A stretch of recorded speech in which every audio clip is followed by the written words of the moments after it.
नमस्कार, आप देख रहे हैं DS शो। मैं हूं आपके साथ नफीसा। इस वक्त की सबसे बड़ी खबर, सदस्यता जाने के बाद राहुल गांधी ने पीसी करी है। पहली बार मीडिया से बातचीत की और एक बार फिर अडानी मामले को लेकर सरकार से सवाल पूछा।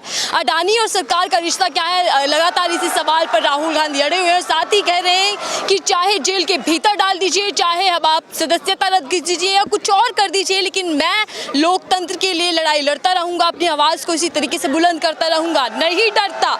आज फिर क्या कर गए हैं कि मैं पूछता रहूंगा कि अडानी और मोदी का रिश्ता क्या कहलाता है। यही सवाल के साथ प्रेस वार्ता को उन्होंने संबोधित किया। लेकिन अब इस सिलसिले में बातचीत कर रहे हैं कार्यालय के बाहर है, जहाँ पे आप देख सकते हैं कि जमावड़ा है, जो जनता है समर्थन करने आई हुई है। लेकिन हमारे साथ है आकाश जी, लगातार आप लोग कह रहे हैं कि डरने वाले नहीं है, डर नहीं लग रहा, सदस्यता भी चली गई, अब तो चुनाव पर भी रोक लग सकती है।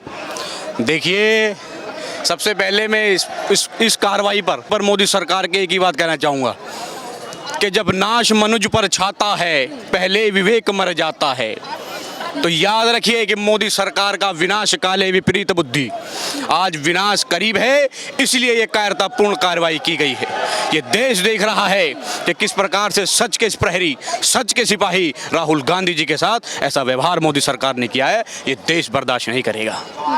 लेकिन राहुल गांधी पर एक के बाद एक बीजेपी के नेता मंत्री वार कर रहे हैं, कह रहे हैं अहंकारी हो चुके हैं राहुल गांधी, डरते हैं राहुल गांधी जेल जाने से। आज अहंकार दिख रहा है किसके सर पे घूम रहा है। आज लोकतंत्र की आवाज उठाने वाले को जेलों में डाला जा रहा है। आज मोदी सरकार की तानाशाही नीतियों का विरोध करने वालों के ऊपर केस ठोके जा रहे हैं। आज उनके घरों पर ईडी भेजी जा रही है, विपक्ष के नेताओं के घरों पर ईडी भेजी जा रही है। क्या ये ताना अहंकार ये है, या राहुल जी जो नफरत के बाजार में मोहब्बत की दुकान खोलने के बातें करते हैं? अहंकार वो नहीं, अहंकार ये है कि विपक्ष के नेताओं पर ईडी आप भेज रहे हो। किस प्रकार की नीतियां अपनाने का काम आप कर रहे हो? ये देश देख रहा है, हर व्यक्ति को देख करके आपको बर्दाश्त नहीं करेगा। हिंदुस्तान आज राहुल गांधी जी के साथ है। हिंदुस्तान का हर वो बेरोजगार युवा जिससे उन्होंने नौकरियां छीनी हैं, हिंदुस्तान की हर वो महिला जिनको 1100 रुपए का महंगा सिलेंडर लेना पड़ रहा है, हिंदुस्तान का हर वो व्यक्ति जो इस देश की चरमराती अर्थव्यवस्था से परेशान है, त्रस्त है। वो के लिए तो मुश्किलें बढ़ गई हैं। कांग्रेस के लिए कोई मुश्किलें नहीं बढ़ी है। हम वो पार्टी है जिन्होंने अंग्रेजों से लड़ाई लड़ी है, जिन्होंने गोरों से लड़ाई लड़ी है। जो गोरों से नहीं डरे वो इन चोरों से डरेंगे। याद रखिए, कांग्रेस पार्टी और राहुल गांधी उस पार्टी के नेता हैं जिसने इस देश की मिट्टी को अपने खून और पसीने से सींचा है।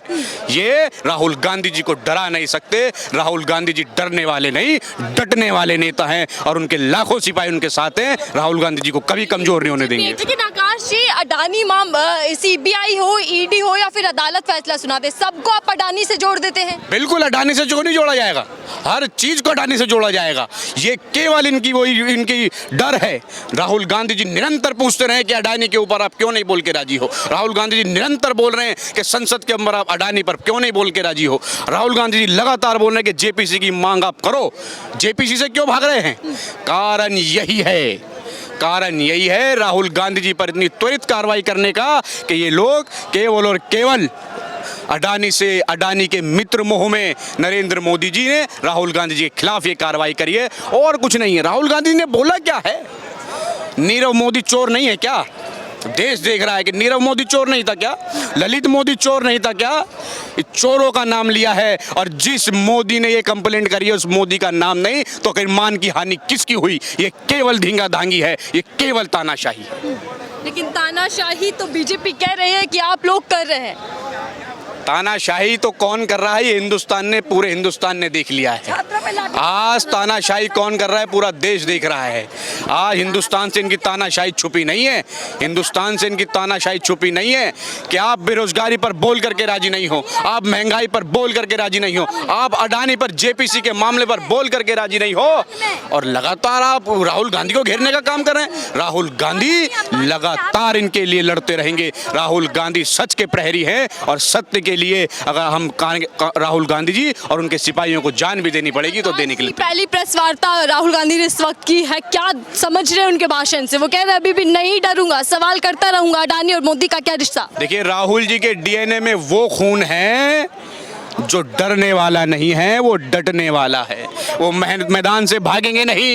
ये वो व्यक्ति है, राहुल गांधी है, सावरकर नहीं जो डर जाएगा। ये डटा रहेगा मैदान में, इस खिलाफ के, इस सरकार के, इस तानाशाही हुकूमत के खिलाफ बोलता रहेगा, डट के बोलता रहेगा। ये डरने वाला व्यक्ति नहीं है, ये याद रखिए मोदी सरकार, ये याद रखे। इसलिए राहुल गांधी जी से डरी हुई है मोदी सरकार। लेकिन 24 में क्या करेंगे आप लोग? चुनाव नजदीक और ऊपर से कांग्रेस के ऊपर ये मुसीबत आ पड़ी। देखिए, न्याय संगत तरीके से कांग्रेस के नेता, हमारे तमाम बड़े वकील, हमारे बहुत कांग्रेस के नेता हैं, वो लोग, हम लोग, पूरी कांग्रेस पार्टी न्याय संगत तरीके से इस मामले को लेगी और सुप्रीम कोर्ट में जाकर के हम इसके ऊपर राहुल गांधी जी की इस मामले को हम लेकर के उसको चुनौती देंगे। कांग्रेस के नेता चुनौती देंगे और लगातार न्याय हम चाहते हैं कि न्याय हमें जरूर मिलेगा। राहुल गांधी फिर एक बार ताकत से आएंगे और हिंदुस्तान की आवाज को उठाएंगे। लोकतंत्र पर आक्रमण हो रहा है, राहुल गांधी एक बार फिर बोल कर गए हैं ये बात। पूरी तरीके से प्रजातंत्र खतरे में है, लोकतंत्र भारत में खत्म हो चुका है। पूरी दुनिया में आज भारत के लोकतंत्र का अगर आप देखें, दुनिया के तमाम विज्ञापन, दुनिया के तमाम न्यूज चैनल्स, बड़े बड़े देशों के न्यूज चैनल ये दिखा रहे हैं कि भारत में लोकतंत्र खतरे में आ चुका है। किस तरीके से भारत में लोकतंत्र पर भाजपाई जाल बिछ चुका है और इस जाल को तोड़ने के लिए ही राहुल जी ने आवाज उठाई थी। इस आवाज को कभी भी खत्म नहीं होने देंगे। देश की जनता राहुल जी के साथ, 140 करोड़ देश राहुल जी के साथ है। पक्षी नेता भी साथ आ रहे हैं जो कल तक नाराज चल रहे थे। बिल्कुल सबको साथ आना चाहिए, क्योंकि ये केवल और केवल राहुल गांधी की लड़ाई नहीं है, हिंदुस्तान को बचाने की लड़ाई है और इस लड़ाई में पूरा देश राहुल जी के साथ और विपक्ष के तमाम नेता भी आए और राहुल जी के लिए नहीं, इस देश के लिए आवाज उठाएं। राहुल गांधी रुकेंगे नहीं, झुकेंगे नहीं। लोकतंत्र के मंदिर में जिस तरीके से ये लोग, मुझे बताइए, सबसे ज्यादा अगर जो इस केसों को लिया जाए तो सबसे ज्यादा भारतीय जनता पार्टी के नेता होंगे जिनके ऊपर इस प्रकार से मुकदमे दर्ज होने चाहिए। देश के प्रधानमंत्री जब संसद में खड़े होकर नेहरू जी सरनेम पर बात बोलते हैं तो क्या वो मानहानि नहीं?